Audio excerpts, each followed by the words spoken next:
Okay, just picked up this 1988 BMW R100 GS Bumblebee.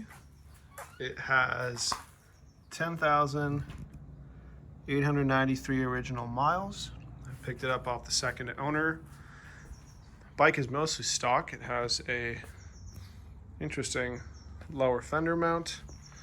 It has the windscreen and this Daymaker LED bar. That's not the OEM seat, but a reproduction. It's got a progressive shock on the rear. That's about it.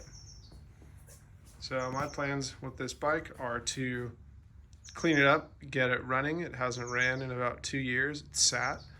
Go through it front to back. Start by draining the old gas from the tank. That's pretty nasty. And going through the carbs, as well as putting in a new battery, making sure that it can start and run, doing an oil change. This boot as well has seen better days.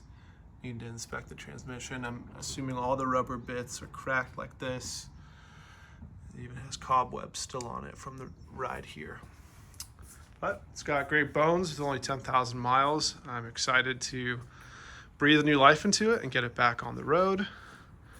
And it can join its brothers and sisters here. That's my 1983 R80 ST and my R100 RS.